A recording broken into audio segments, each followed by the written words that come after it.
meeting. Okay, I started it on computer. Hopefully I can find it later on a computer. Okay, thank you, Prabhu. Hare Krishna. Hopefully next time we don't need to do this every time. Okay. Used to be normally. So next time, if you log in, there is something called as claim host role. Yeah, There's an option over I there. was doing that. I have a host key, and I wasn't able to claim it because something is wrong.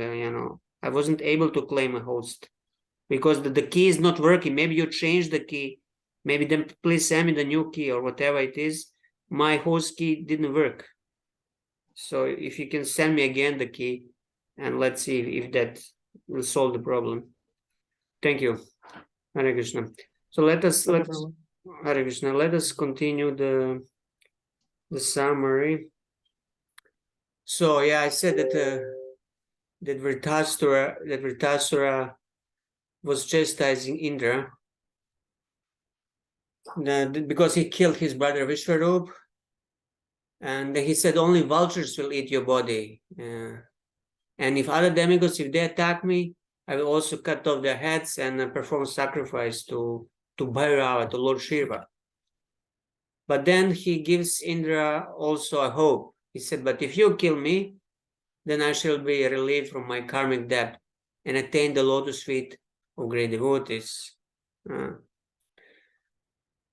And then he started instructing Indra also, encouraging him to fight. He said, your thunderbolt is infallible, and that's why your victory is assured. But he also says that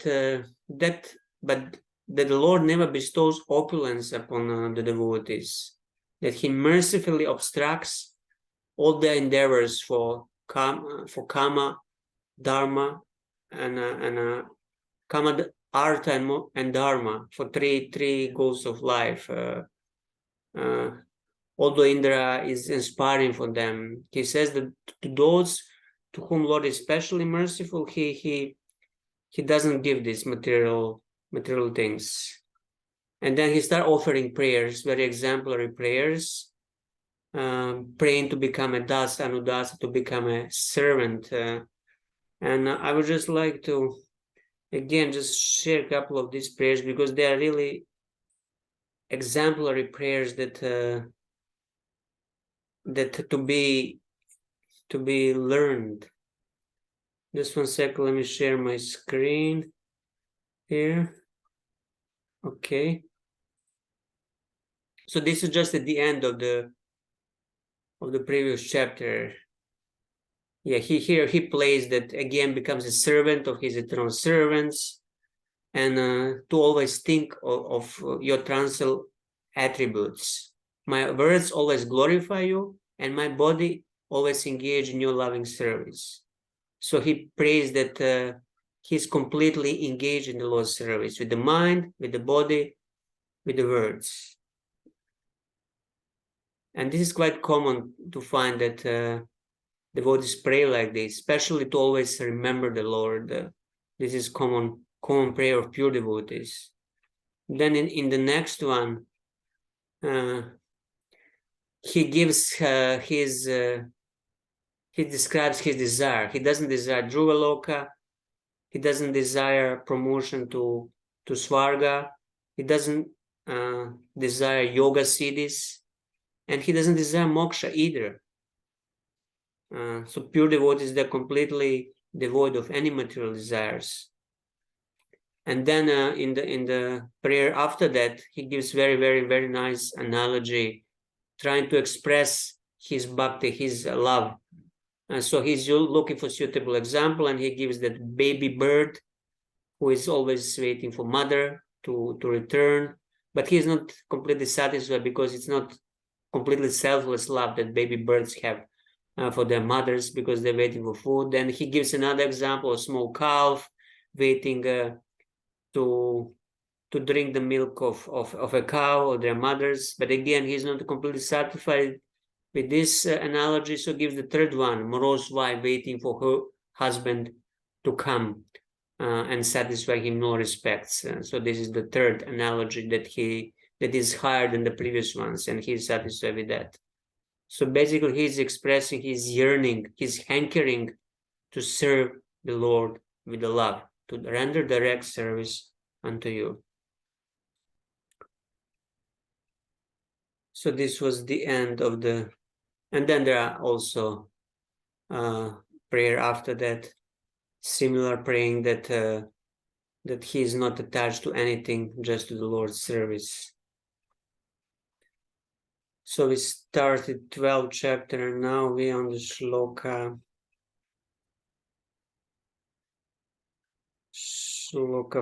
4, yeah. Okay, let us continue. Om Namo Bhagavate Vasudeva, Om Namo Bhagavate Vasudeva, Narayana Namaskritam Naram Chaiva Namatam Devin Saraswati Vyasam Tato Jayamudira Yadnashtakaya Shubhavishnu. Bhagavati Uttima Shloki Bhakti Bhagavati Naishtiki.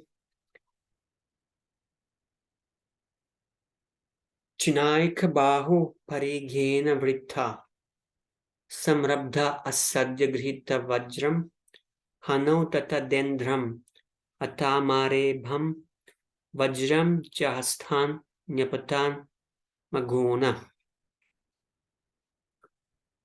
So Shukadeva Goswami is speaking, describing the battle. Although one of his arms was severed from his body, Vritasura angrily approached King Indra and struck him on the jaw with an iron mace. He also struck the elephant that carried Indra. Thus Indra dropped the thunderbolt from his hand. So this is the exemplary thing on the behalf of Vritasura. Although he lost his hand, he is still not giving up. Only real kshatriyas, real heroes, can fight till the last atom of bodily strength. Even if they lose a limb, they'll continue fighting until they are completely dead. So in that same way, Vritasura is fighting even without one of his hands.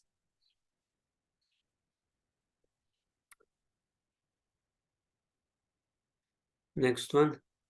Vrittasya karmati mahad bhutam tat surasuras charana sida sangaha apujayam stat puruhuta sankatam nirikshyaha heti vichikrushur vrisham.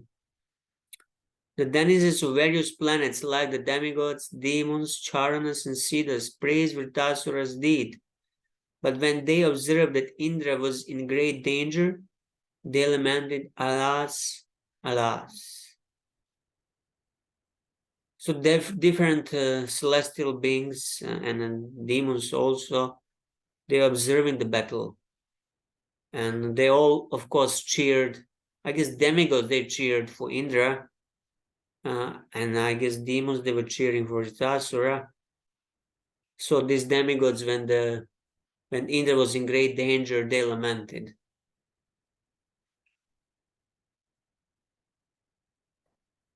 Indra vajram jagrihe vilajitash chutam svahasthat arisanido puna tam aha vritro hara atta vajro jahi swashatrum navishada kalaha. Having dropped the thunderbolt from his hand in the presence of his enemy, Indra was practically defeated and was very much ashamed. He dared not to pick up his weapon again. Vritasura, however, encouraged him, saying, "Take up your thunderbolt and kill your enemy. This is not the time to lament your fate." So who would do this? Your enemy is practically defeated, and you just have to kill him. But no, you because you're a hero and you follow the Kshatriya moral codes, you don't want to strike him now, but you're encouraging him to fight, although you know that he might kill you. So Vritasura was such a hero. Yuyutsatam kutrachit atatainam jasadai vai paratmanam vanaikam stitishvaram sarvagyam adyam purusham sanatanam. Vritasura continued, "O Indra, no one is guaranteed of being always victorious, but the original enjoyed the Supreme Personality of Godhead, Bhagavan. He is the cause of creation, maintenance, and annihilation, and he knows everything. Being dependent and being obliged to accept material bodies, belligerent subordinates are sometimes victorious and sometimes defeated. So although in a painful condition, injured, without a hand, he still has a sobriety to preach to Indra. Purport. The Lord says in Bhagavad Gita, Sarvasya cham hridi sanivishto matas smritir jnanam apohanam cha. I am seated in everyone's heart, and from me come remembrance, knowledge, and forgetfulness. When two parties fight, the fighting actually goes on under the direction of the Supreme Personality of Godhead, who is Paramatma, the Super Soul. Elsewhere in the Gita, the Lord says, Prakrite kriyamanani gunai karmani sarvashaha ahankara vimudatma kartakam iti manyate. The bewildered spirit soul, under the influence of the three moods of material nature, thinks himself the doer of activities that are in actuality carried out by nature. The living entities work only under the direction of the Supreme Lord. The Lord gives orders to material nature, and she arranges facilities for the living entities. The living entities are not independent, although they foolishly think themselves the doers, karta. Victory is always with the Supreme Personality of Godhead. As for the subordinate living entities, they fight under the arrangement of the Supreme Personality of Godhead. Victory or defeat is not actually theirs. It is an arrangement by the Lord through the agency of material nature. Pride in victory or moroseness in defeat is useless. One should fully depend on the Supreme Personality of Godhead, who is responsible for the victory and defeat of all living entities. The Lord advises, Niyatam kuru karma tvam, karma jayo ya karmanaha. Perform your prescribed duty, for action is better than inaction. The living entity is ordered to act according to his position. Victory or defeat depends on the Supreme Lord. Karman yeva dikarasti ma phaleshu kadachana. You have a right to perform your prescribed duty, but you are not entitled to the fruits of actions. One must act sincerely according to his position. Victory or defeat depends on the Lord. Vritasura encouraged Indra, saying, Don't be morose because of my victory. There's no need to stop fighting. Instead, you should go on with your duty. When Krishna desires, you will certainly be victorious. This verse is very instructive for sincere workers in the Krishna consciousness movement. We should not be jubilant in victory or morose in defeat. We should make a sincere effort to implement the will of Krishna or Sri Chaitanya Mahaprabhu, and we should not be concerned with the victory and defeat. Our only duty is to work sincerely so that our activities may be recognized by Krishna. So it's a natural tendency of one who is in the material consciousness that when the things do not go well, that he is discouraged. If he is defeated, he feels discouraged and he doesn't want to continue. But one who is above that conditioning of being dependent on the material results, he continues to fight or to work towards the goal because he knows the results do not depend on him. And for devotee especially, it means that through his work he wants to please the Lord. So even if the Lord does not give the result, I still continue because my only goal is to make the Lord happy, to satisfy him. But one who doesn't understand that, who thinks that he is the doer, he'll be discouraged and disappointed if he doesn't get the results. And this was actually Arjuna's state at the beginning of Bhagavad Gita. But then once he was instructed by Krishna, he fought without expecting result, just for the pleasure of the Lord. So as Prabhupada says, we should take a lesson from that. And the Prabhupada was the best example how he tried hard while being here in India. He tried to spread the Krishna consciousness movement, to follow the instructions of his spiritual masters. And he was not really successful in India. It was difficulty after difficulty, obstacles after obstacles, but still he was not discouraged. He continued. And also in America, first year was also very difficult. Still, he was not discouraged. He continued, and eventually, Lord gave the result much higher than anybody could expect. So only somebody who is in transcendental consciousness, he can act in that way without being discouraged. Let's see what Vishnu Chakri Thakur says here. For those holding weapons, there is never victory at any time against enemies or even against one enemy. Though you are always victorious over the demons, you are not victorious over me. This is because people like you are not dependent on the Lord, but on someone else, Paramatmanam. But the Lord is always victorious. You cannot always have victory like Arjuna, who was completely dependent on the Lord. So this is Vishnu Chakri Thakur's inner monologue that Vritasura has.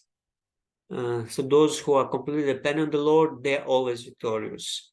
Those who depend on their own strength and on the strength of other conditioned entities, they sometimes may be victorious, sometimes not, depending on their karma.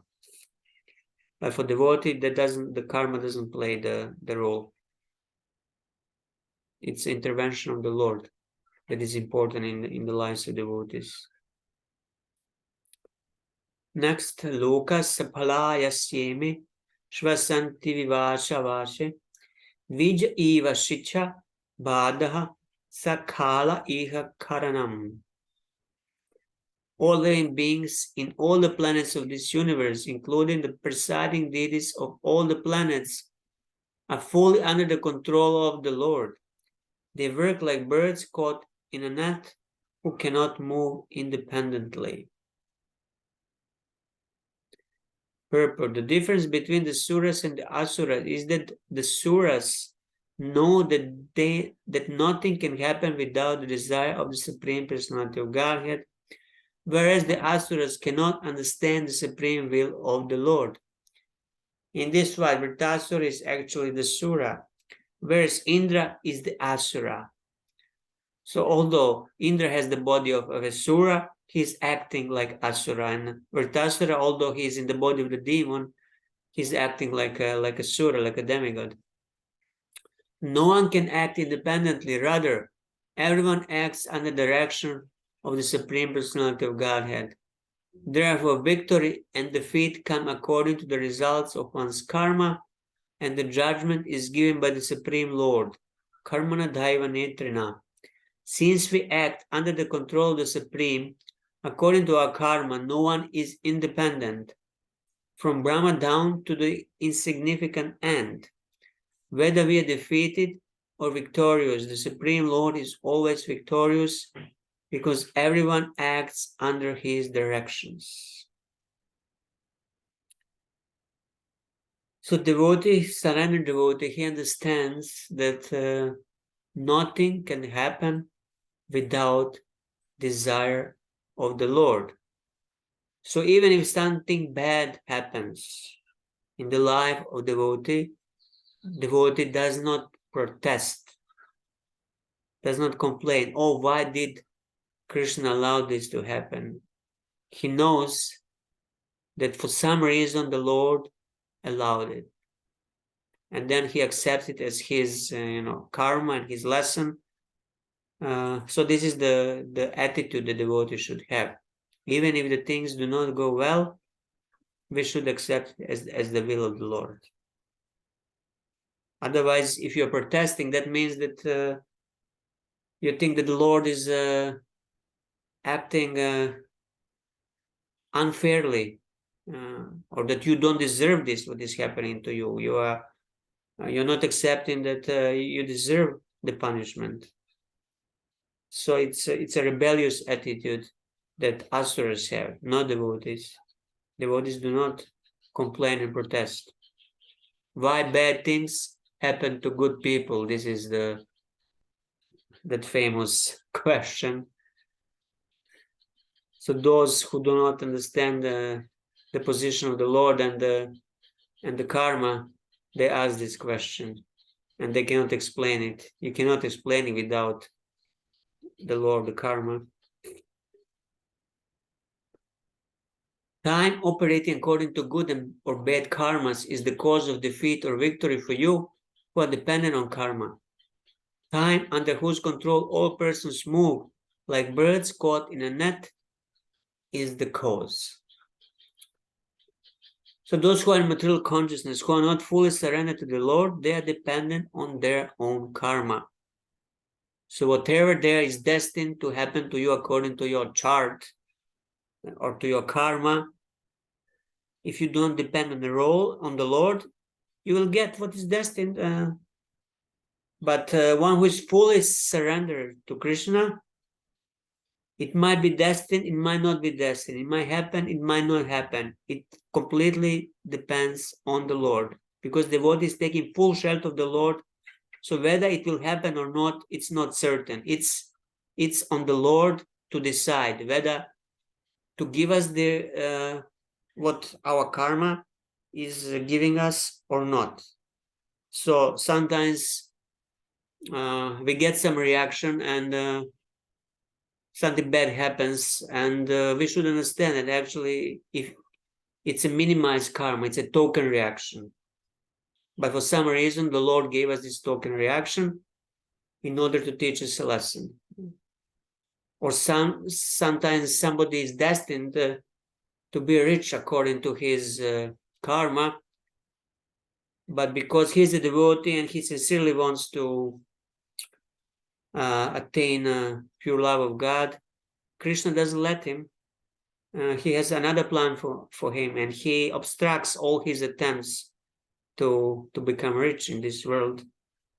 I mean, Srila Prabhupada is the best example. Prabhupada once said that some astrologers told him that according to his chart, he was destined to become one of the richest men in India.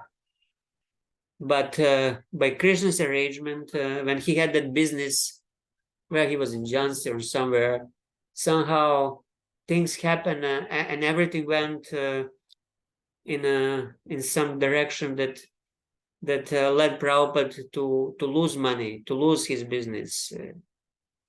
And that was, Prabhupada understood that it was Krishna interfering in his life. And you can also ask a question, why Krishna didn't let Prabhupada become one of the richest men in India, like today, Ambani, Adani, so many Jindal, so many rich men. Prabhupada could have used all that money in a Krishna service and without trouble opened so many temples in foreign countries. So why Krishna wanted Prabhupada to go to America as a beggar, poor man, sannyasi? Well, if Krishna had Prabhupada spread Krishna consciousness as a rich man, then in the future, devotees would say, see, because he was rich, he could have spread Krishna consciousness, but because I'm a poor, how can I do that? I cannot preach. Only those who have money, they can spread Krishna consciousness and preach. So Krishna wanted actually to show that it doesn't depend on one's material assets, on money, or wealth, or anything else. It depends only on a surrender and pure devotion. So that's why Krishna made Prabhupada lose everything. And then he used him an instrument to spread Krishna consciousness all over the world, just to show that only one who has pure bhakti and who has unflinching desire to follow the order of his spiritual master, he can do it. Nobody else. Otherwise, there's so many rich people nowadays. Why they don't do it? Krishna doesn't let them do it. He's not inspiring them from the heart. Okay, next. Oja saho balam pranam amrita mrityum eva cha tam agyaya jano hetum atmana manyate jadam. Our sensory prowess, mental power, bodily strength, living force, immortality and mortality are all subject to the superintendence of the Supreme Personality of Godhead. Not knowing this, foolish people think the dull material body to be the cause of their activities. Not knowing that time is the cause of strength of senses, mind, and other factors. People think that the body which is unconscious is the cause. Yet this is clearly unintelligent thinking. That to think that something dead matter as the body is can be a cause. Those who are intelligent, they understand that the Lord behind is the cause. Of course, the time as well. Kala. Yata darumai nari, yata patramayo mriga, evam bhuttani magavan, isha tantrani, vidibbo. O King Indra, as a wooden doll that looks like a woman, or as an animal made of grass and leaves cannot move or dance independently but depends fully on the person who handles it. All of us dance according to the desire of the Supreme Controller, the Personality of Godhead. No one is independent. I remember in one poem, Srila Prabhupada praised maybe the Jaladuta poem or some other, he praised, oh, let me dance. He praised to the Lord, to Krishna, let me dance as you wish. Let me just be like a doll in your hands. So either we are controlled by three gunas of material nature, but by external energy, or we are controlled directly by the Lord. But we have to be dependent. We cannot be independent. Constitutionally, Jiva is never independent. Ishvara is one who is independent. This is confirmed Chaitanya Charitamrita. Ekala Ishvara Krishna Aras Hababritya. Jare Yaiche Nachai Se Taiche Korenritya. Lord Krishna alone is the supreme controller, and all others are his servants. They dance as he makes them do so. We are all servants of Krishna. We have no independence. We are dancing according to the desire of the Supreme Personality of Godhead, but out of ignorance and illusion, we think that we are independent of the Supreme Will. Therefore, it is said, Ishvara Parama Krishna Sachidananda Vigraha Anadir Adir Govinda Sarva Karana Karanam. Krishna, who is known as Govinda, is the Supreme Controller. He has an eternal, blissful spiritual body. He is the origin of all. He has no other origin, for he is the prime cause of all causes. The control of time is the Supreme Lord, the cause of all causes. Two examples are given. Isha Tantrani means dependent on the Lord. Purusha Prakritir Vyaktam Atma Bhutendriyashaya Shaknuvantyasya Sargado Navina Yad Anugrahat. The three Purushas, Karanadakashaya Vishnu, Garbhodakashaya Vishnu, and Kshirodakashaya Vishnu, the material nature, the total material energy, the false ego, the five material elements, the material senses, the mind, the intelligence, and consciousness cannot create the material manifestation without the direction of the Supreme Personality of Godhead. As confirmed in the Vishnu Purana, Parasya Brahmana Shaktis Tatidam Akilam Jagat. Whatever manifestations we experience are nothing but various energies of the Supreme Personality of Godhead. These energies cannot create anything independently. This is also confirmed by the Lord Himself in the Bhagavad Gita.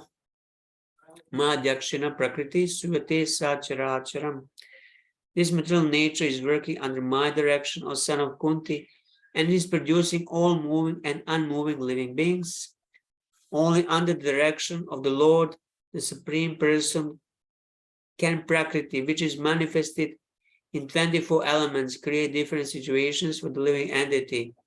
In the Vedas, the Lord says, Madhya Mahimanam Cha Parabrahmeti Shabditam Vetsyasyanugrhitam Me Samprashnair Vivritam Haride. Since everything is manifestation of my energy, I am known as Parabrahman.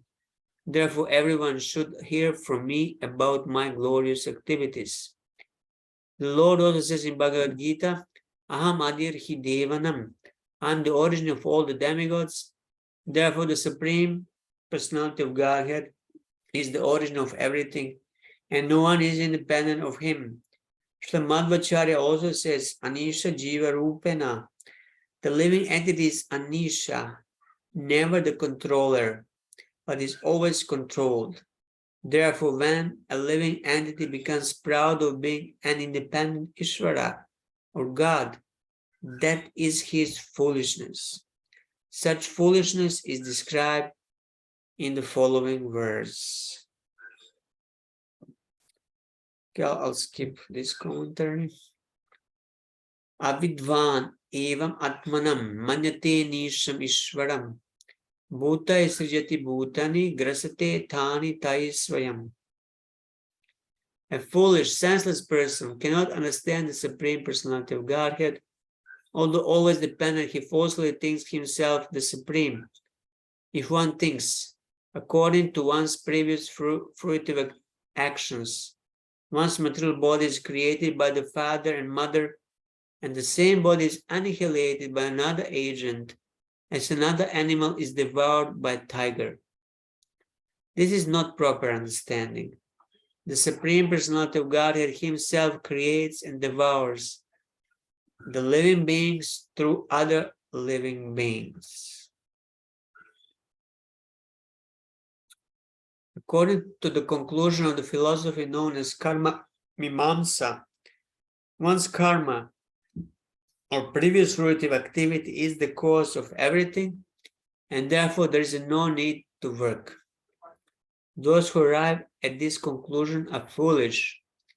When a father creates a child, he does not do so independently. He is induced to do so by the Supreme Lord. As the Lord Himself says in Bhagavad Gita, Sarvasachaham hridi sanivishto matasmritir jnanam apohanam cha. I am in everyone's heart, and from me come remembrance, knowledge, and forgetfulness. Unless one receives dictation from the Supreme Personality of Godhead, who sits within everyone's heart, one cannot be induced to create anything. Therefore, the father and mother are not the creators of the living entity. According to the living entity's karma, fruitive activities, he is put into the semen of the father, who injects the living entity into the womb of the mother. Then, according to the body of the mother and the father, yatta yoni yatta bijam, the living entity accepts a body and takes birth to suffer or enjoy. Therefore, the Supreme Lord is the original cause of one's birth. Similarly, the Supreme Lord is the cause of one's being killed. No one is independent. Everyone is dependent. The true conclusion is that the only independent person is the Supreme Personality of Godhead. Ekala Ishvara Krishna, that's mentioned there. And only Swam Bhagavan Shri Krishna, he is the completely independent. Everybody else is dependent on him. Even his Swam Prakash, Lord Balaram, and then all Vishnu expansions, Narayan, they're all dependent on Krishna. He is the supreme independent person.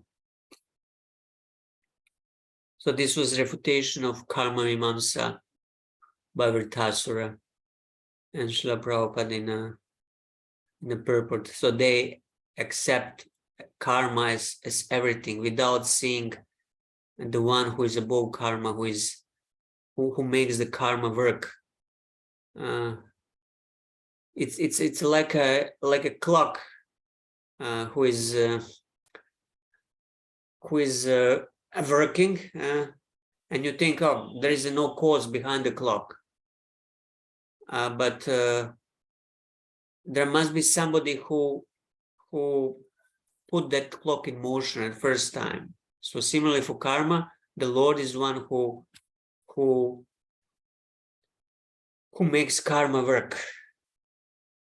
And sometimes, he can even break the law of karma and do things that outside of the law. But generally, he allows it to work as it is. But for the devotees' sakes, for protection of his devotees, he can decrease or change karma. 13. Ayushri kirtir aishvaryam ashisha purushasya dya bhavantyeva hitat kale yata nichor viparyaya. Just as a person not inclined to die must nonetheless give up his longevity, opulence, fame, and everything else at the time of death, so at the appointed time of victory, one can gain all these when the Supreme Lord awards them by his mercy.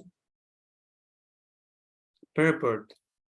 It is not good to be falsely puffed up, saying that by one's own effort one has become opulent, learned, beautiful, and so on.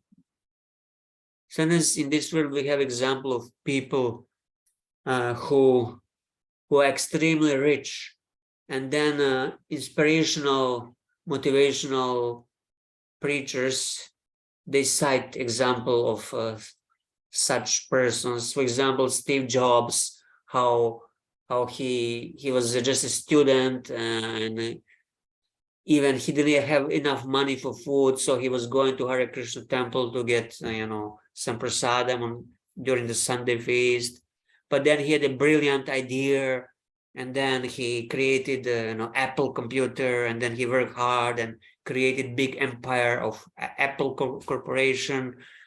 And then they say, see, because he worked so hard and he was so intelligent, he created this wealth. But actually, it's not like that. Even that intelligence and inspiration to create what he created was given to him by the Lord according to his karma. You think, oh, he's innovative, but who gave him that idea? Who put that idea in his mind? It's the Lord. It's the Lord who Paramatma in the heart who inspired him to create and invent that according to his karma, to his previous activities. And then, of course, it's much more understandable that that one is not the cause of his own success in this lifetime. If somebody just inherits wealth, for example, somebody who is just born with a golden spoon in his mouth, he inherited everything. So he's definitely not the cause. That's obvious. But sometimes we think those who work hard and then create a big, wealthy empire, they created it to their hard work. But there's so many people who are working very, very hard and they're still poor. So why it doesn't work for everybody? It works only for some few who become rich through hard work. So this is actually the proof that not the hard work in this life is the cause of one's success. Okay, let's continue. All such good fortune is achieved to the mercy of the Lord. From another point of view, no one wants to die, and no one wants to be poor or ugly. Therefore, why does the living entity, against his will, receive such unwanted troubles? It is due to the mercy or chastisement of the supreme personality of Godhead that one gains or loses everything material. No one is independent. Everyone is dependent on the mercy or chastisement of the Supreme Lord. There is a common saying in Bengal that the Lord has 10 hands. This means that he has a control everywhere, in 8 directions and up and down. If he wants to take everything away from us with his 10 hands, we cannot protect anything with our 2 hands. Similarly, if he wants to bestow benedictions upon us with his 10 hands, we cannot factually receive them all with our 2 hands. In other words, the benedictions exceed our ambitions. The conclusion is that even though we do not wish to be separated from our possessions, sometimes the Lord forcibly takes them from us, and sometimes he showers such benedictions upon us that we are unable to receive them all. Therefore, either in opulence or in distress, we are not independent. Everything is dependent on the sweet will of the Supreme Personality of Godhead.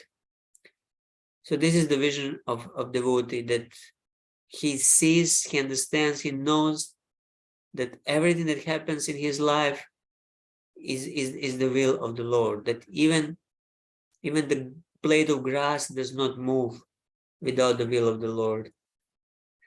There is that story of Gorkishordas Babaji, how some village kids, they were throwing stones at him, and he didn't fight with the children and think the children are the cause. He complained to his deities, oh Krishna, oh Kana, why you are chastising me like this? So I will complain to Mother Yashoda.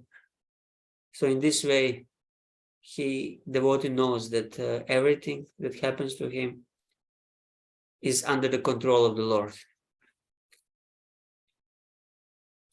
There's no worry that you will be victorious over me, since you have defeated me. Why do you fight me with force? Long life, wealth, fame, and power appear according to the time favorable for these things. Now is the time for your victory. You will be victorious. The opposites are death, poverty, infamy, and weakness. Prabhu? Yes, Mataji, please.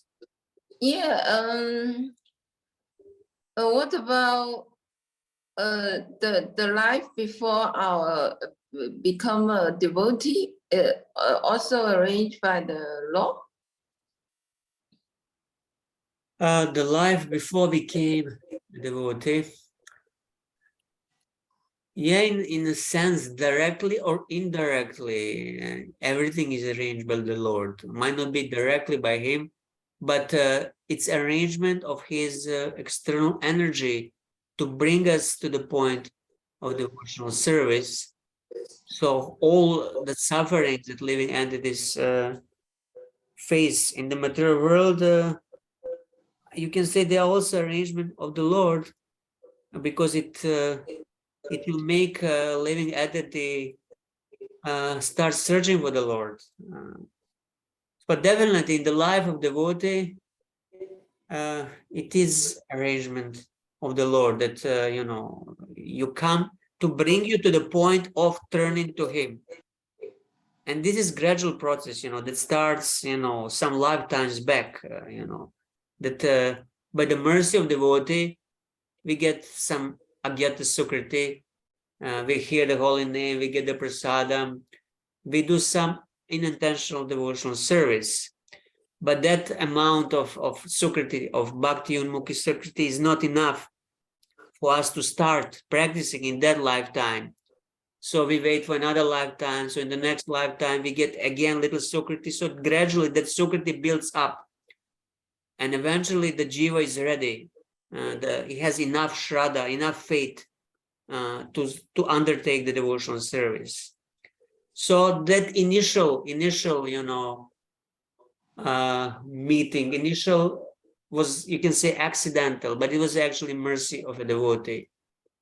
And we have many these Sankirtan stories of devotees meeting people on the streets, being directed by the super soul, very, very uncommon situations, how somebody was led to a building, and then he knocked an apartment, and then nobody opened the door, so the devotee opened the door, and he sees a person that's trying to hang himself, and he basically saves his life and gives him a book. So whose arrangement was this? Was it accident? Must be arrangement of the Lord, who is the well-wisher of all living entities. So he knows which living entities are ready to accept his message. So then he leads devotees to them to give them the mercy. So Lord is the controller. He controls the movement of all living entities. And because he is in the heart, he knows who had enough of false enjoyment in the material world, who is sincere, who is really looking for him. And as soon as he notices that jiva, that soul, he wants to turn to him, but doesn't know where, doesn't know how, he sends his messenger, he sends the devotee to arrange the meeting. So yeah, even before becoming a devotee, it was arrangement of the Lord, directly or indirectly. Is that okay? Thank you. Yeah, very good. Thank you. So let us continue the next one, 14. Tasmad akirti yasasur jaya pajayayor api samasyat sukha dukhabhyam mrityu jivat tayos tatha. Translation: since everything is dependent on the supreme will of the personality of Godhead, one should be equiposed in fame and defamation, victory and defeat, life and death, in their effects are presented as happiness and distress. One should maintain oneself in equilibrium without anxiety. So why should we stay equiposed even when some, bad or good things happen? So if something extremely, bad happens and my mind is completely disturbed, I cannot properly execute my devotional service. I cannot think of Krishna. I cannot remember Krishna because I'm so saddened by this event.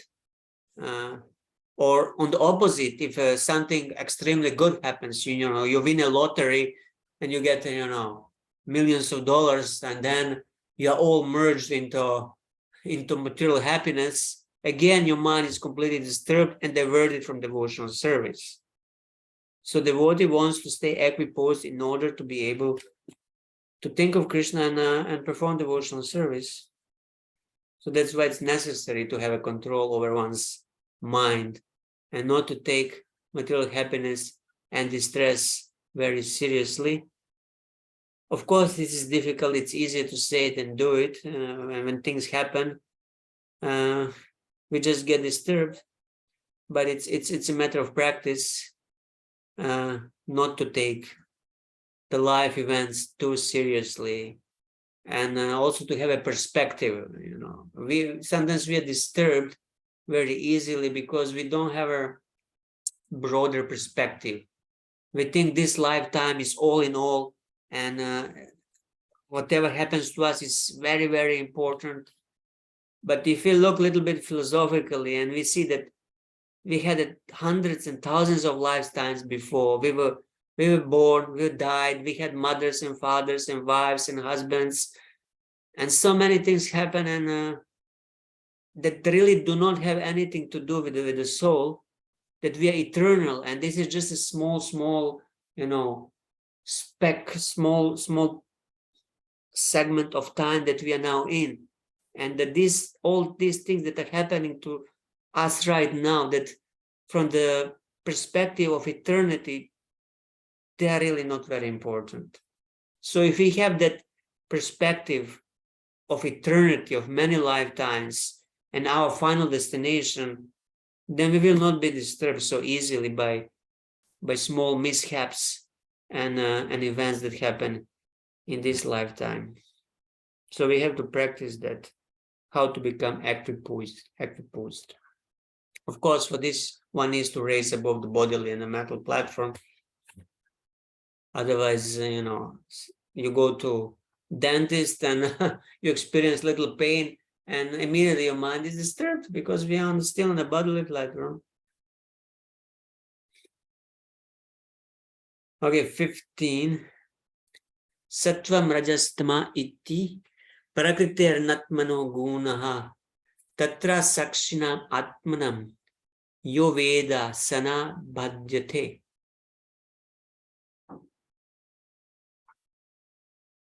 See, again, I just noticed that word here, sakshinam, sakshi, the witness.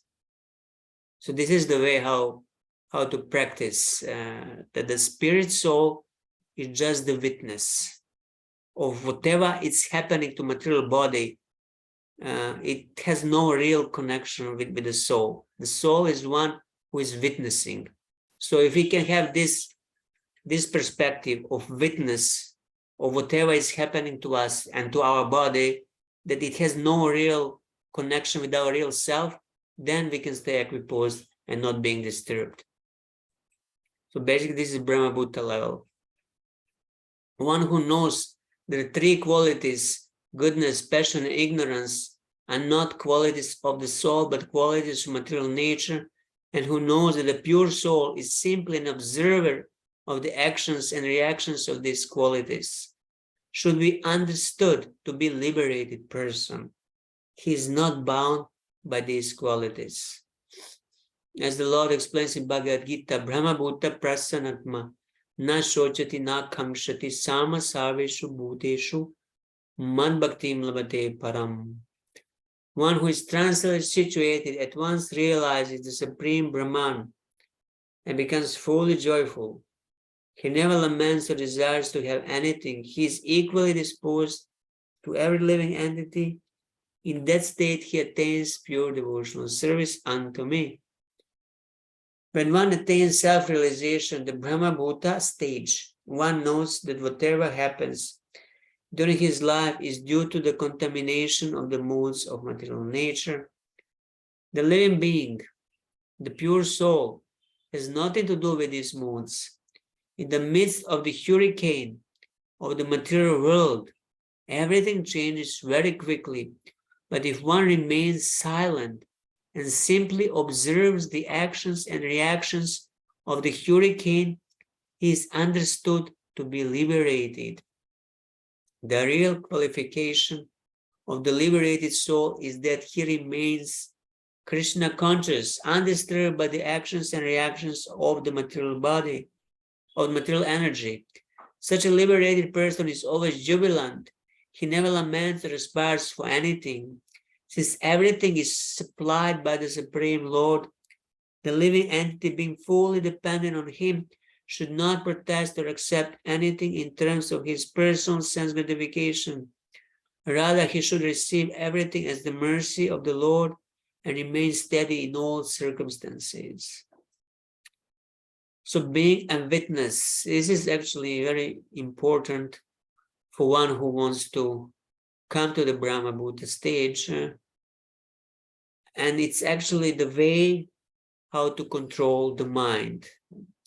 If we take very seriously everything that comes to our mind, we are completely under his control. As soon as some thought comes, and if it's a good and pleasant thought, we are joyful. And then if it's a bad and depressive thought, then we are sad. But if one just observes that these thoughts, they have nothing to do with the soul and does not react on them, then eventually he is raised above the mind to the Brahma Bhuta stage. And then he is not lamenting, na shochati, na kamshati. He is transcendental to the material body and the mind. Actually, in some traditions, like in Buddhism, they have this practice called vipassana, where they practice this vipassana meditation, which is exactly this, trying to be observer. So you basically observe not only the thoughts, but all sense perception. So when you're looking at something, you are conscious. Oh, I'm watching. When you hear a sound, you're conscious. I hear a sound. When you touch something, you're mindful of the touch. So in this way, by constant practice, they become detached. They come to this Brahma Bhuta platform where they are above the mind. So basically just being practicing to be observer, how the gunas of material nature and the minds work in your body. Then by observing them, you eventually understand that you are not the body, that you are the soul. Of course, after that, one has to engage in a devotional service. So that's why it says that one who is on that platform, it's natural for him to engage. It's easy for him to engage in devotional service. Mad bhaktim labate param. So in that state of Brahma Bhuta, one who has realized that he is soul, it's very easy for him to engage in devotional service. But of course, he needs impulse from a devotee or mercy to engage. Otherwise, he would just stay on that platform as impersonalist or jnani. Also in the 11th canto, Krishna gives that example of in Uddhava Gita, the example of a horse. The rider is the soul, and the mind is compared to the horse. So the expert rider, he knows how to control the horse. Sometimes he tightens, sometimes he loosens the reins, but he knows that he is not the horse. He's just observing and controlling the horse. So again, this being observer, being the sakshi. Next one. Pashyamam nirjitam shatru vrikna yudha bhujam mrde kattamanam yatas shakti tava prana jihirshaya. Oh, my enemy, just look at me. I have already been defeated. My weapon and arm have been cut to pieces. You have already overwhelmed me, but nonetheless, with a desire to kill you, I'm trying my best to fight. I'm not at all morose, even under such adverse conditions. Therefore, you should give up your moroseness and continue fighting. See, the Vritasura, he's completely above the bodily and mental platform. He's not affected, even although the body is practically, it's very much injured, so it's probably very painful. Still, he is not affected because he is in transcendental consciousness. He's on the Brahma Bhuta platform. And Indra, although he's in better material position, he still has all his limbs and he has his weapons. Still, he's morose, he's depressed because he's on the material platform. He's on the platform of the mind, and then he is completely swayed by his own emotions, material emotions. Purport. Vritasura was so great and powerful that in fact he was acting as the spiritual master of Indra. Although Vritasura was on the verge of defeat, he was not at all affected. He knew that he was going to be defeated by Indra, and he voluntarily accepted that. But since he was supposed to be Indra's enemy, he tried his best to kill Indra. Thus, he performed his duty. One should perform his duty under all circumstances, even though one may know what the result will be. So somebody could say, oh, why should I fight if I know that I'm going to be defeated? Let me just sit and meditate. No, but because it was his duty to fight, he fought for the sake of duty.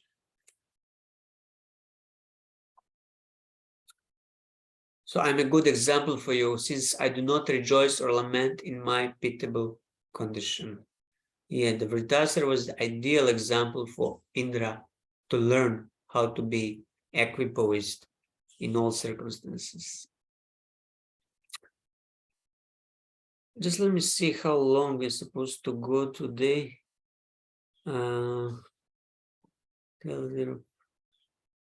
Okay, till the beginning of 13th chapter, first two shlokas of 13.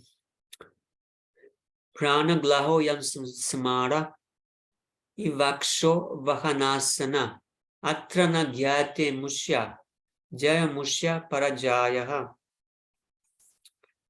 O my enemy, consider this battle a gambling match in which our lives are the stakes, the arrows are the dice, and the animals acting as carriers are the game board. No one can understand who will be defeated and who will be victorious. It all depends on providence. This battle is a gambling match. It's impossible for gamblers to give up the game, though they may find faults in it. Life is the stake. The arrows are the dice. The carriers, like elephants, are the game board. So it's a nice analogy, like a gambling match. And the outcome in a gambling match is never certain, but still everybody plays. So Indra should also participate in the match.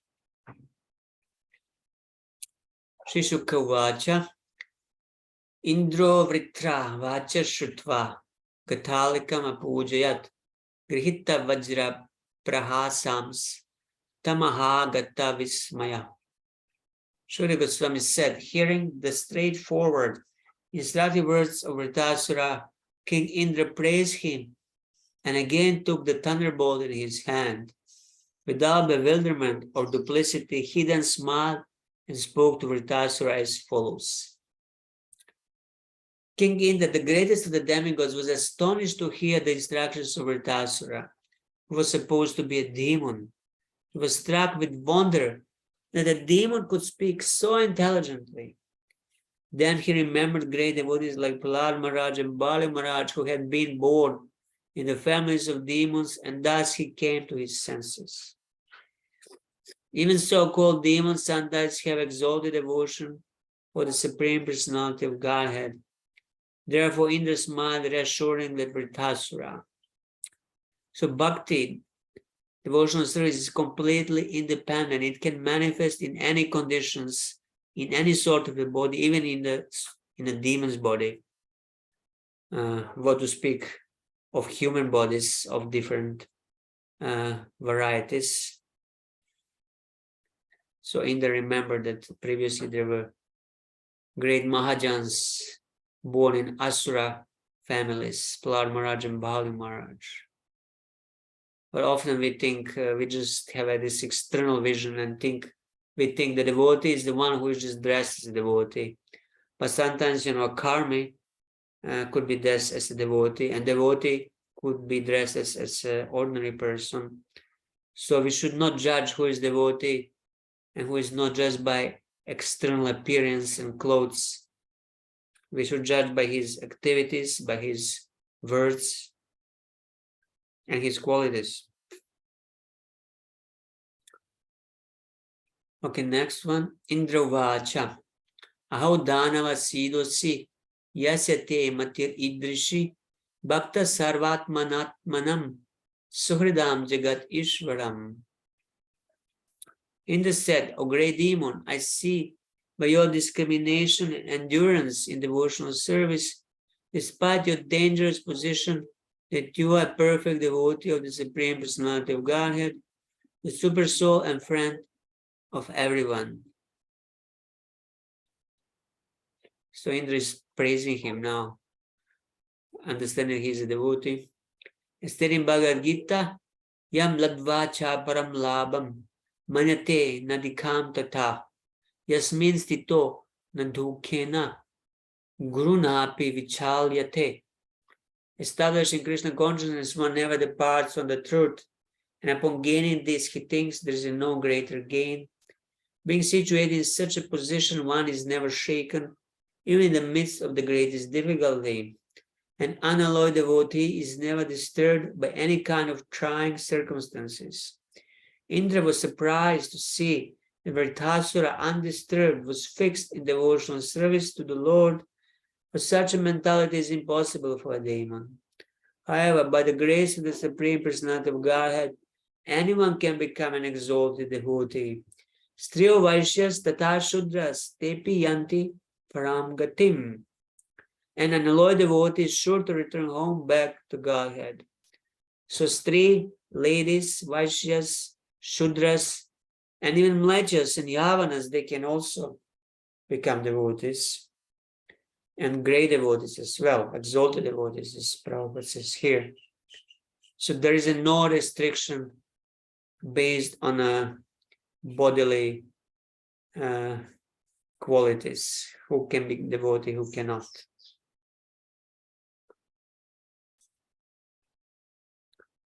Bhakta means you serve. Even one who is in a body of a dog, he can become a devotee, although it's not usual to see, but we have that example in Chaitanya Charitamrita when Shivananda Sena, he was going to Puri with the devotees from Bengal, a big group of devotees, and one dog was tagging along with them, and Shivananda, he felt obliged to feed the dog, and eventually they arrived close to Puri, but the dog disappeared, and Shivananda was very disturbed, and he sent devotees to search for him, but they couldn't find the dog.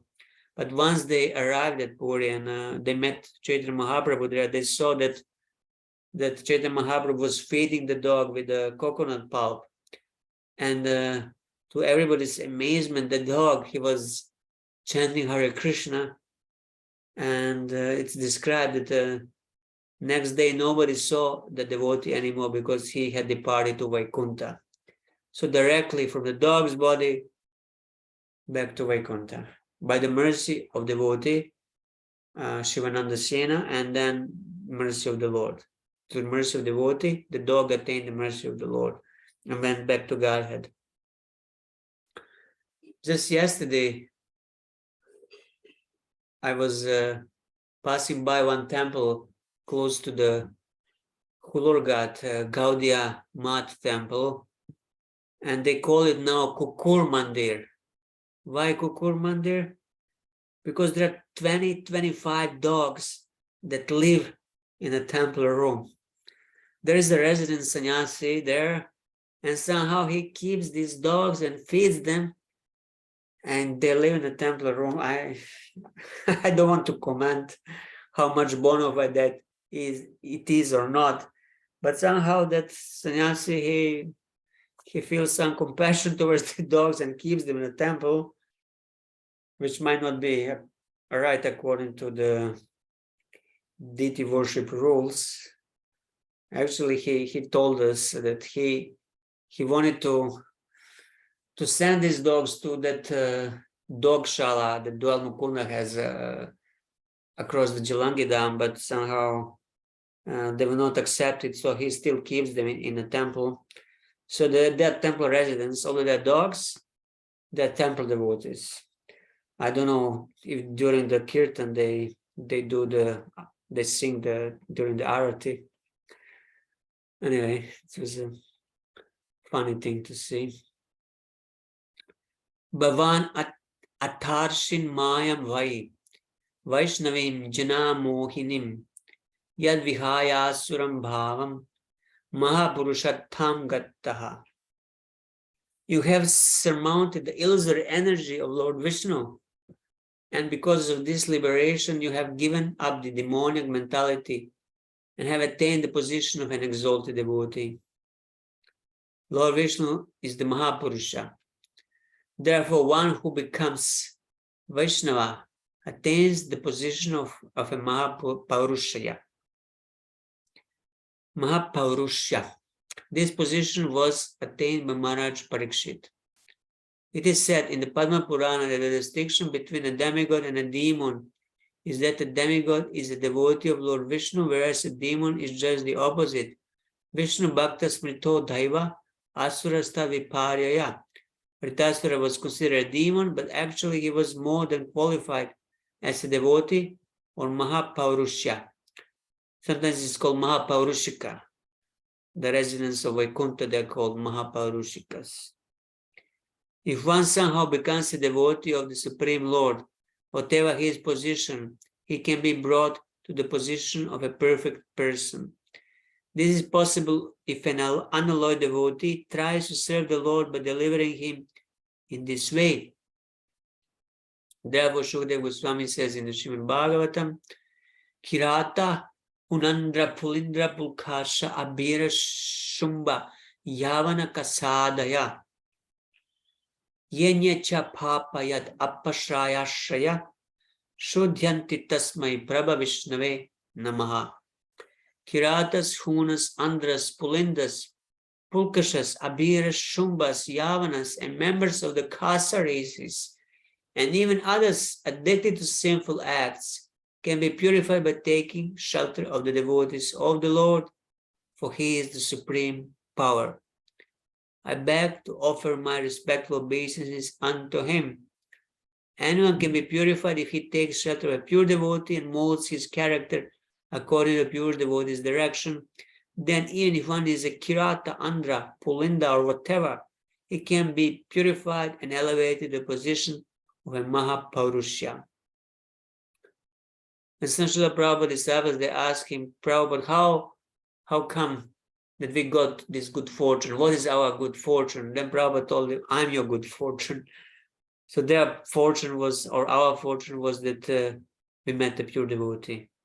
And then by his grace, we are elevated from the most abominable conditions. So whatever our state was, by the grace of the devotee, we can be elevated and purified.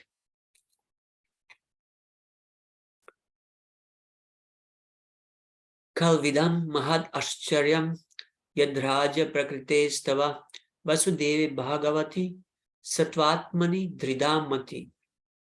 O Vritasura, demons are generally conducted by the mode of passion.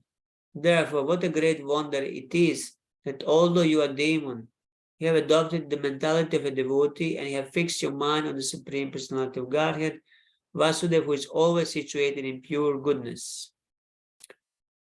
Purport. King Indra wondered how Vritasura could have been elevated to the position of an exalted devotee.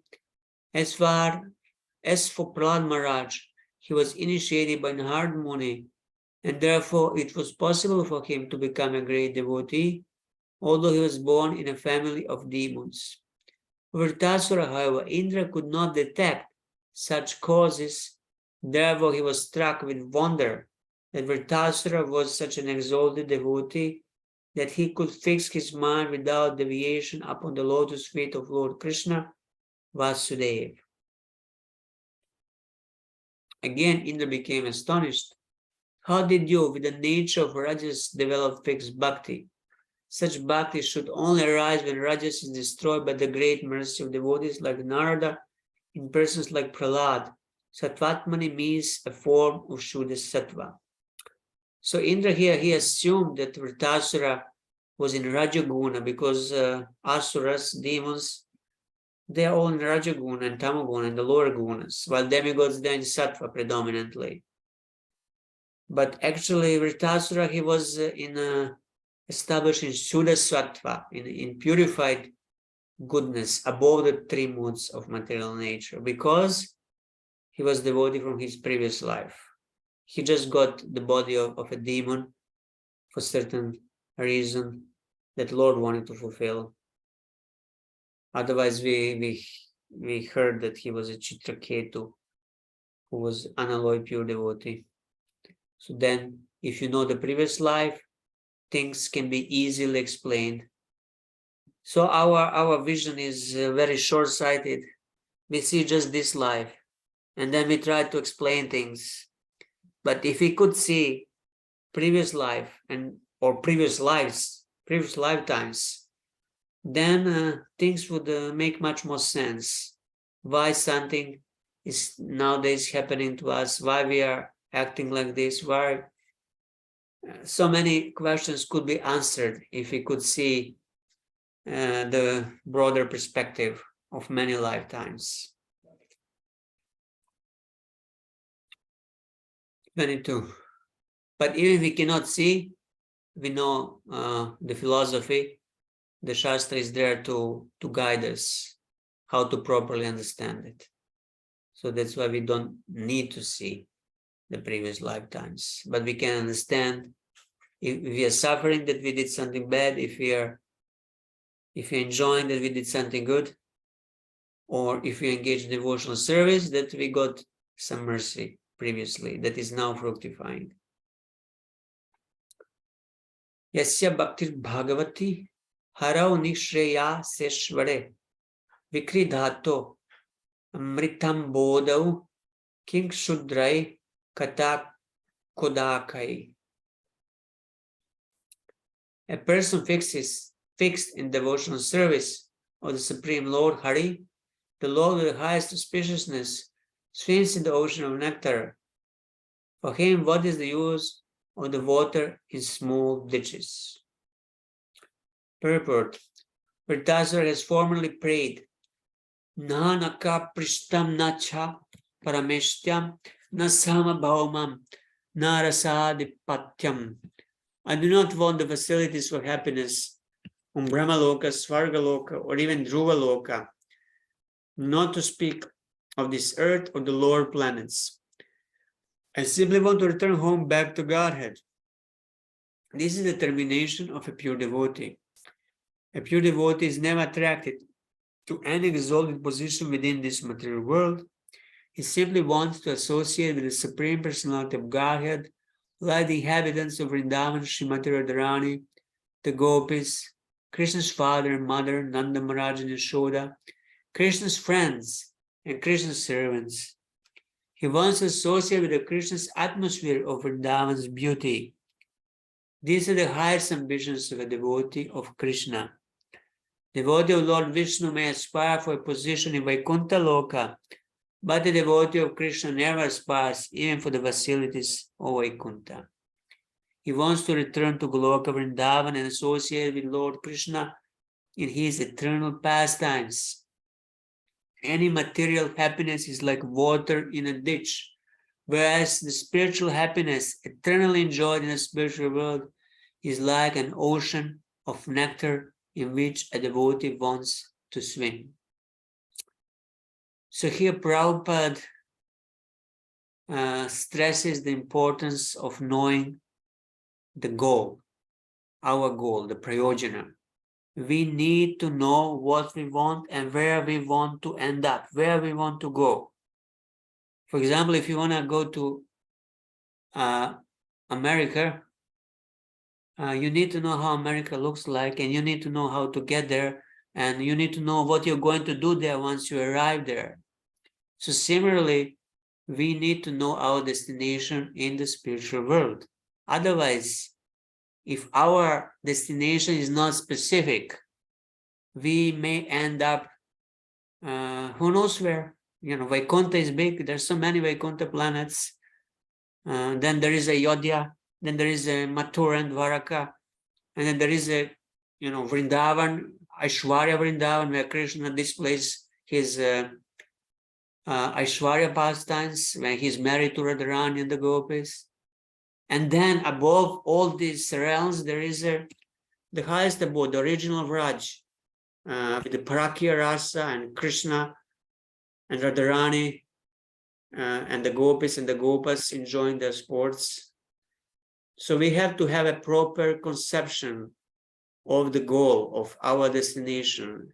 We need to know the prayojana, because by knowing it, we will develop desire for it, we'll hanker for it. And then by the mercy of the Lord and through the process of devotional service, we'll attain that abode once we get qualified and purified and attain prema. But if we don't have any conception of the destination, or we are completely indifferent, oh, wherever I go, that's good, then we might go wherever. So it is very important that we listen. That's why Shravana, hearing about the pastimes of the Lord in Vrindavan, this is for Gaudiya Vaishnavas important. Of course, the in other sampradayas, they will listen Lord Ramachandra's pastimes, and in this way they will develop desire to go to Ayodhya. In the Sri Sampradaya, they will listen about Lord Vishnu, and in this way they will end up going to Vaikuntha. But if we want to go to original Goloka Vrindavan, we need to listen about Krishna's pastimes in Vrindavan with the Vrajvasis. And then we will develop, hopefully, some desire to also join these pastimes.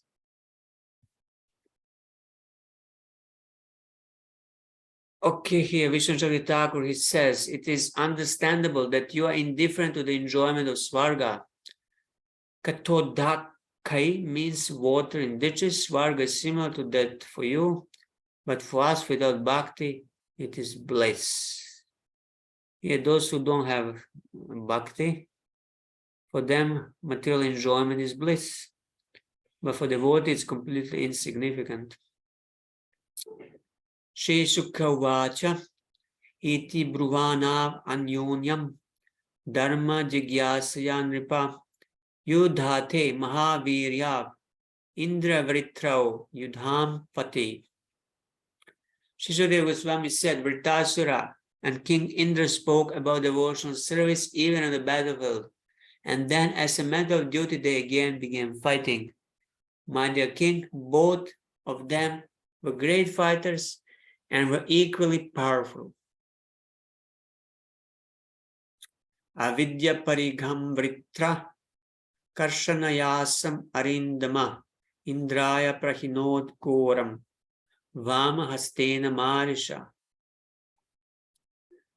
O Maharaj Parikshit, Vritasura, who was completely able to subdue his enemy, took his iron club, whirled it around, aimed at Indra, and then threw it at him with his left hand. Satu Vritrasya parigam kramcha karabopamam chicheda yugapa devo vajrena shattaparvana. With his thunderbolt named Shataparvan, Indra simultaneously cut to pieces Vritasura's club and his remaining hand.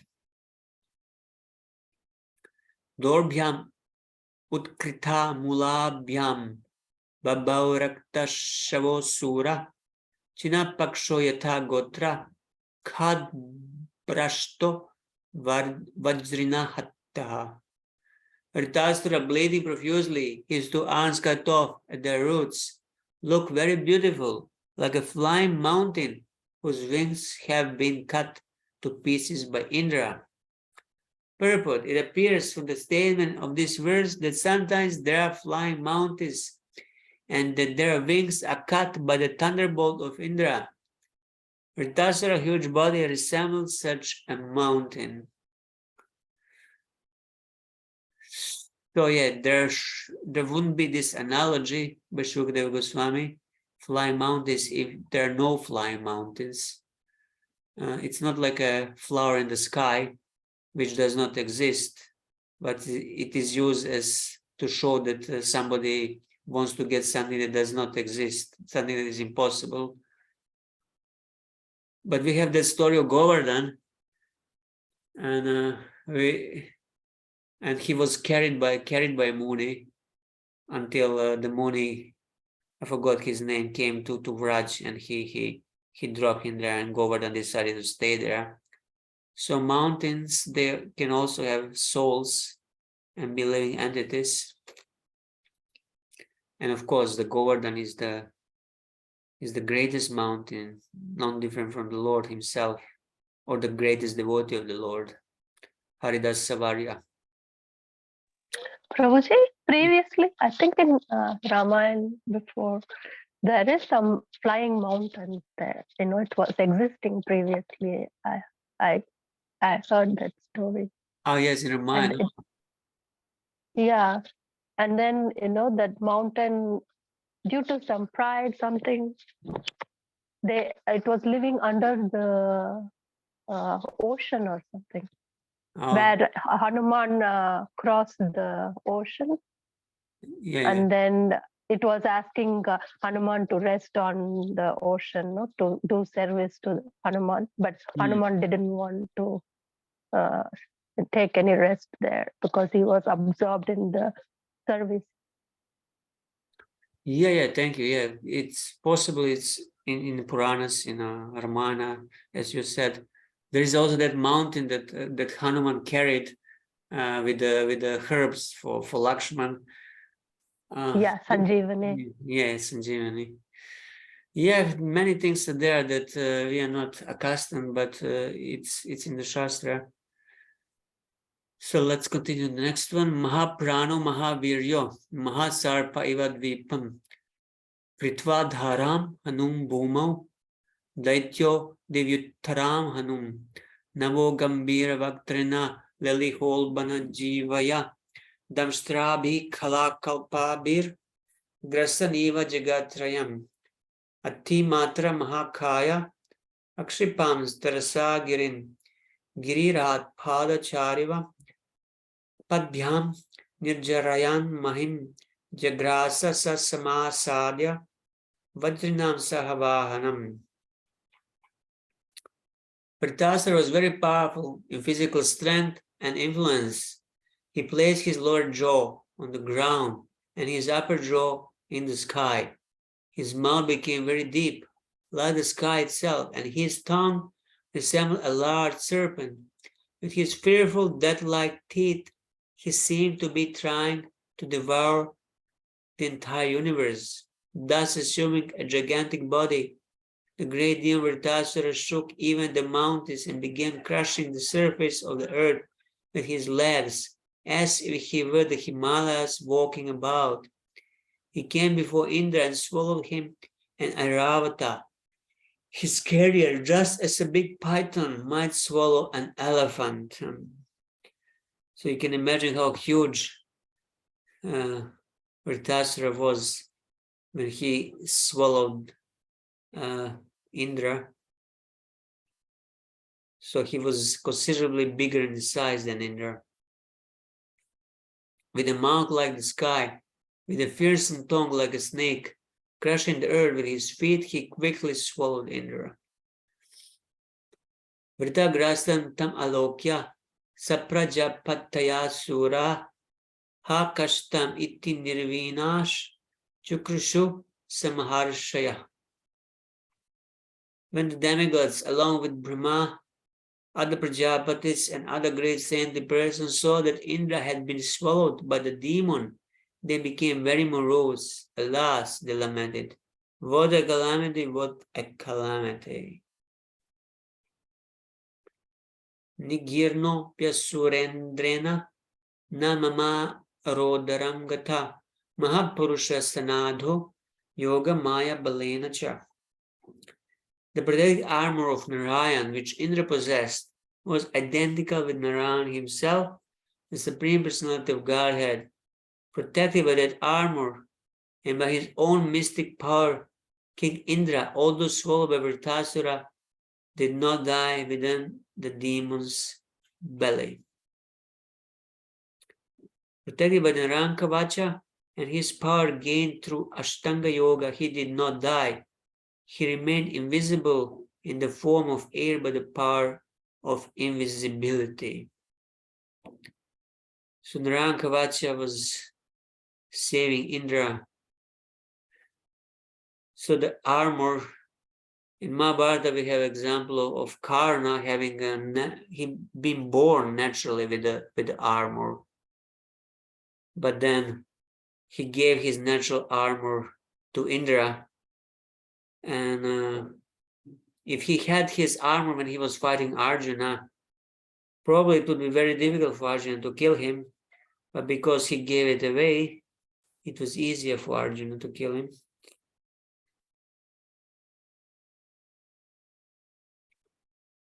Bitva Vajrena Tat Kukshim Nishkramya Bala Bed Vibhu Ucha Karta Shira Shatro Girishringam Iba Ujjasa.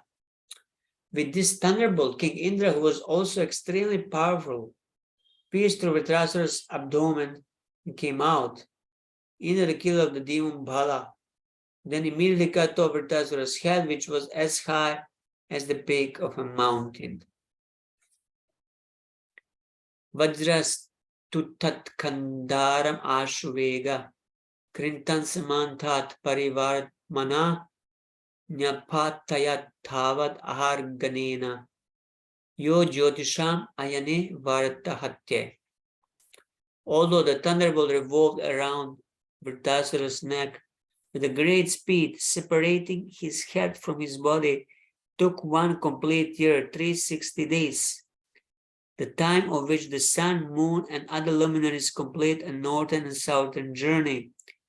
Then the suitable time for Vritasura to be killed, his head fell to the ground. I would assume that was not celestial year, but by earthly year, because that's the time where the luminaries complete the northern and southern journey. Otherwise, what would Indra do there of 1 year cutting Vritasura's head? So probably for Indra, it was just a day, 1 day. Although the thunderbolt moved quickly and cut all around his neck, not just in one place, since it was very tough. The head, after being cut off, fell to the ground only after a year, after the planets moved to the north and southern courses. Vartrahatya means at the time suitable for slaying Vritasura, or the suffix ya on hatya may be derived from danda dibyoya. It is indeed to the words with the meaning deserving. Thus the phrase then means deserving to kill Indra, Vritasura, or for the purpose of killing him. Tadacha ki dunda bhayo vinedur gandharvasida samaharshi sangaha vartragna lingais tam abuštuvana mantrayar muda kusumar abhyavarshan. When Vritasura was killed, the Gandharvas and the Siddhas in the heavenly planets beat kettle drums in jubilation. With Vedic hymns, they celebrated the prowess of Indra, the killer of Vritasura, praising Indra and showering flowers upon him with great pleasure. Vritasya deha nishkrantam atma jyotirarindama pasyatham sarvadevanam alokam samapadyata. O King Parikshit, subduer of enemies, the living spark then came forth from Vritasura's body and returned home back to Godhead. While all the demigods looked on, he entered the transcendental world to become an associate of Lord Sankarshan.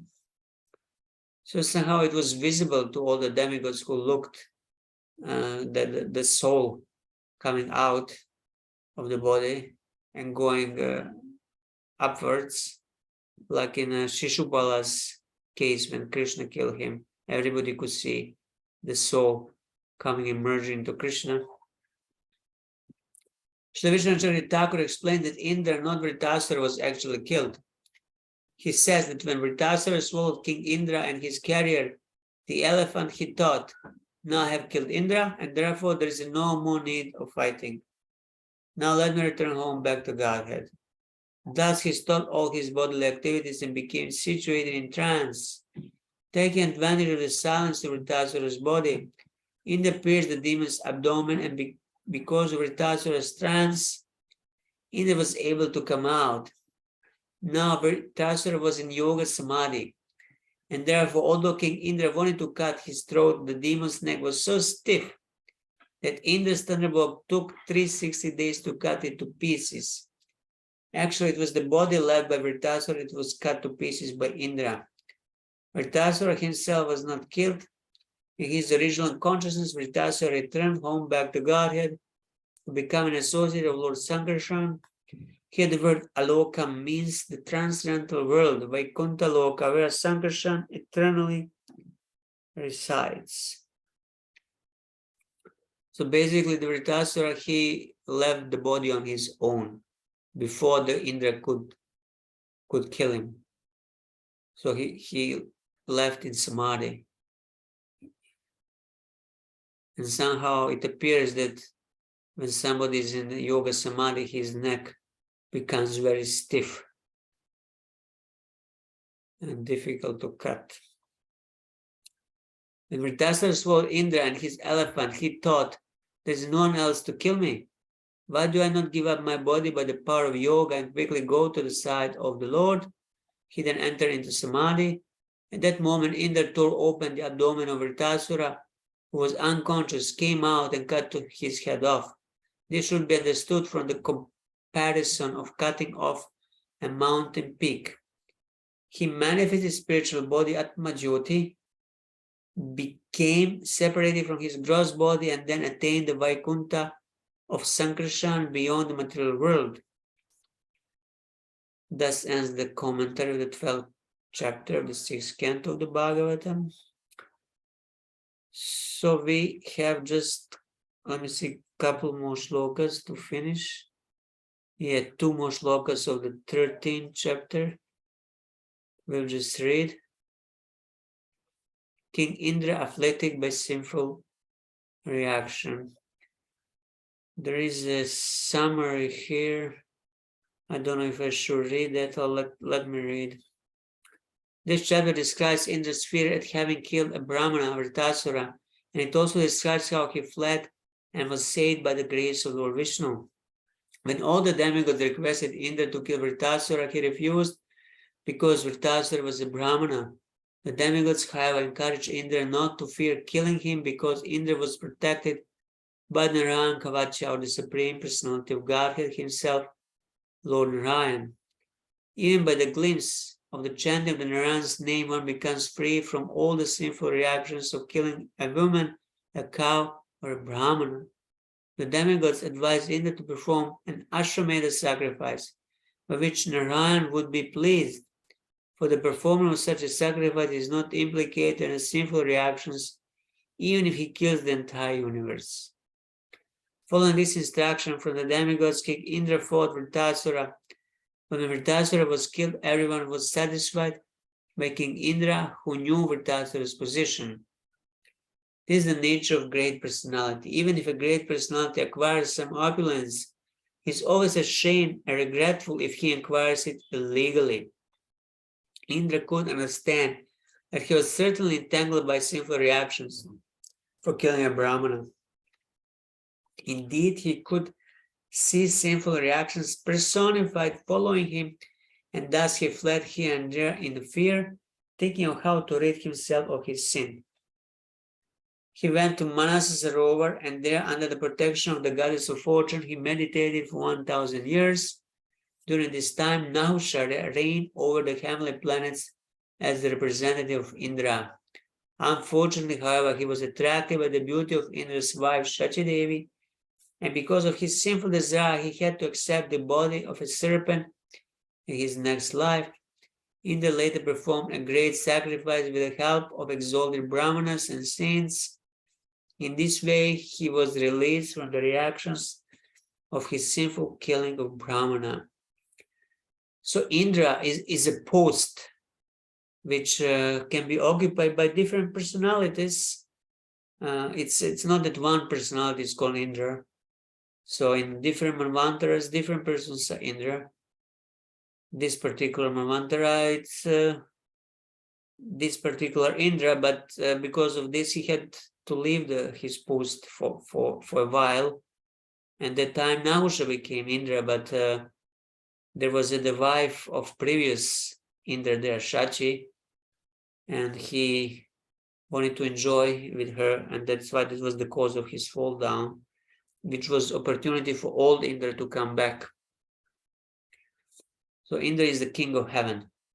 So all other demigods, posts, they're also posts, and they change in due course of time. Okay, let's read 2 more shlokas. Shri Shuka Uvacha Vritre Hatte Trayoloka Vina Shakrena Bhurida Saphala Hyabhavan Sadyo Vijvara Nivritendriya. Shri Sukadeva Goswami said, O King Parishit, who was so charitably disposed when Vritasura was killed, all the presiding deities and everyone else in the 3 planetary systems was immediately pleased and free from trouble. Everyone, that is, except Indra. So the 13th chapter describes how Indra, fearing the reaction from killing a Brahmana, lived in the stem of a lotus at Manasarovara and later attained relief by performing a horse sacrifice. So everybody was very happy, but Indra knew that he had to suffer he would need to suffer because of this killing. So that's why he was not happy. Others, they were relieved from a danger. Devarshi Pitri Bhutani Daitya Deva Nugasvayam Pati Jagmusvadishnani Brahmeshinendra Dayas Tata. Thereafter, the demigods, the great saintly persons, the heavens of Pitriloka and Bhutaloka, the demons, the followers of the demigods, and also Lord Brahma, Lord Shiva, and the demigods subordinate to Indra all returned to their respective homes. While departing, however, no one spoke to Indra. In this connection, Srila Vaishnava Chakrita Thakur comments, Lord Brahma, Lord Shiva, and the other demigods returned to their respective abodes, but Indra did not, for he was disturbed at having killed Vritasura, who was actually Brahmana. After killing Vritasura, Indra went to the Manasarovar lake to become free from severe reactions. When he left the lake, he performed an Ashwamedha Yagya and then returned to his own abode. So it's a common to perform this Ashwamedha Yagya by powerful kings and emperors. So we learned that Maharaj Yudhishthira also after the battlefield of there was a Rajasuya Yagya that he wanted to. Rajasuya he performed before the battlefield, but I think after the battle on Kurukshetra, he wanted to perform Ashwamedha Yagya to get relief from sinful reactions of killing so many people on the battlefield. He was concerned about that. So powerful yagyas like Rajasuya and Ashwamedha, they have power to absolve one from many sins. But all that actually could be done by chanting pure Shuddhanam, holy name of the Lord. And even more. So Indra was not fit to return to his abode. The moment he killed Vritasura, he became distressed at killing a Brahmana. Thus, though the verse says that Indra returned home, he actually went to Manasarovar, then performed a whole sacrifice, and finally returned home. That should be understood by the word Tattaha.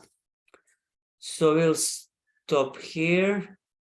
Are there any questions or comments? The schedule says that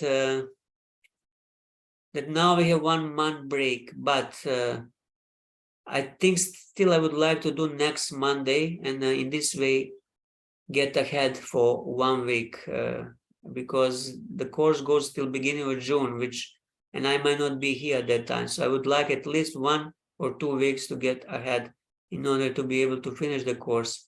And I look the schedule, nothing is really happening there next Monday on 6th of February. The festival is not starting yet.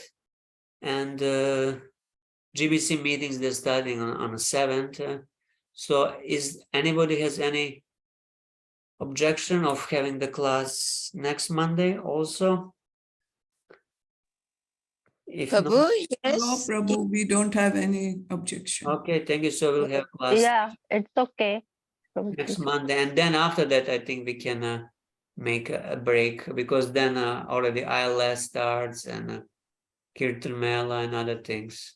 So then we can have 1 month break till after the Gaur Purnima.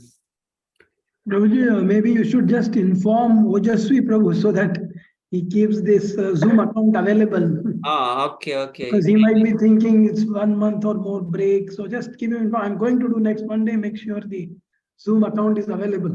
Okay, sure. Yeah, I'll send him a message. Yeah. Okay, thank you, Prabhu. Thank you, everyone. I also Thank you.